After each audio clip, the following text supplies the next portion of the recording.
Transition elements के IUPAC naming करने से पहले हमें उनका स्ट्रक्चर समझना होगा। यहाँ पे हमारे पास कैटाइन होते हैं जो कि पॉजिटिवली चार्ज होते हैं, और क्योंकि IUM है तो इसमें आखिर में इनके क्या आता है IUM। जैसे सोडियम है तो IUM आ रहा है, पोटेशियम है तो IUM। इनके चार्जेस हमें याद करने हैं, कोई इतना मुश्किल नहीं है। सोडियम और पोटेशियम ग्रुप 1 के हैं, कैल्शियम ग्रुप 2 का, इस पे +2 चार्ज होता है। एल्युमिनियम पे जो है वो +3 होता है। अमोनियम भी आ सकता है यहाँ पे NH4 पॉजिटिव। उसके बाद हमारे पास कोऑर्डिनेशन स्फीयर होता है, फिर ट्रांजिशन मेटल होता है। इसका हमें चार्ज पहले निकालना होता है। लिगेंड्स का चार्ज भी हमें पता होता है। लिगेंड्स जो होते हैं वो क्या होते हैं कि वो एटम और ग्रुप ऑफ एटम होते हैं जो कि ट्रांजिशन मेटल को इलेक्ट्रॉनों का जोड़ा दे सकें, lone pair of electrons they सकें। यहाँ पे कोई नंबर होते हैं 4 या 6 या इससे कम भी हो सकते हैं। अगर 4 होगा तो हम उसको टेट्रा पढ़ेंगे, 3 होगा तो ट्राई पढ़ेंगे, 2 होगा तो डाई पढ़ेंगे, 6 होगा तो हेक्सा पढ़ेंगे।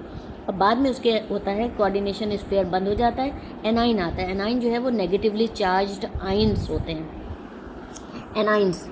अब हमारे पास हम देख रहे हैं कि कैटाइंस हमने पढ़ लिए। लिगेंड्स हमारे पास जो है वो वैसे तो 3 किस्म के होते हैं, लेकिन वो पॉजिटिव लिगेंड हमारे कोर्स में नहीं है।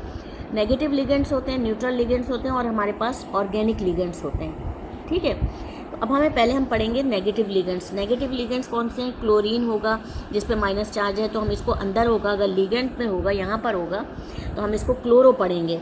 अगर 4 है तो 4 क्लोरो पढ़ेंगे, टेट्रा क्लोरो पढ़ेंगे।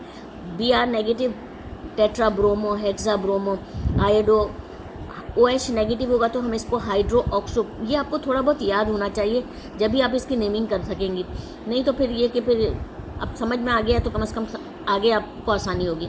Cn नेगेटिव है तो इसको हम साइनेटो पढ़ेंगे। SCNS है तो हम इसको थायोसाइनेटो पढ़ेंगे। इसके ऊपर माइनस चार्ज होता है, सारे -1 है।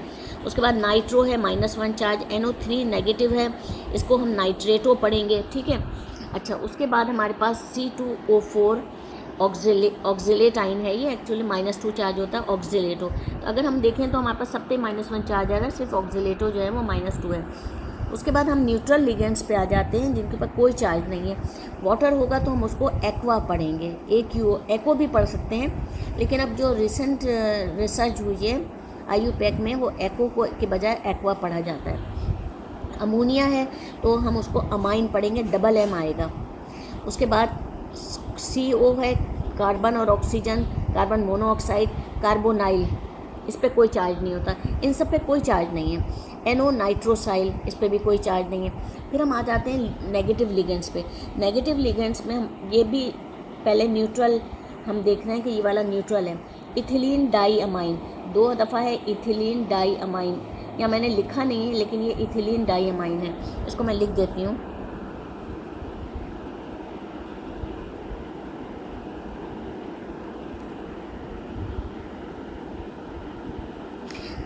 अच्छा, अब इसमें यहाँ पे फ़र्क ये है कि यहाँ पे अमाइन हम लिख रहे हैं तो हमने MM नहीं लगाया है। ये ऑर्गेनिक का अमाइन है तो 1 M के साथ आएगा।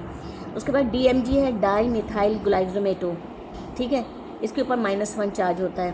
फिर है NO3 है, NO3 जो है, अच्छा सॉरी यहाँ तक है, ये इतना तो कम से कम कर लें। अब उसके बाद हमारे पास हम आते हैं कि बाहर आते हैं तो हम देख रहे हैं यहाँ एनाइन है। इन एनाइन को हम कैसे पढ़ेंगे? अगर Cl लगा हुआ है तो हमें चार्ज पता होना चाहिए, हम इसको पढ़ेंगे। अगर ये बाहर है क्लोराइड पढ़ेंगे, अंदर होगा तो क्लोरो पढ़ा जाएगा लिगेंड में, लेकिन बाहर होगा तो chloride, bromide, iodide, sulphate, PH PO4 phosphate, -3 charge होता है। NO2 नाइट्राइट और NO3 नाइट्रेट। ठीक है, अब इसके बाद जो हम करेंगे नोमेनक्लेचर करेंगे।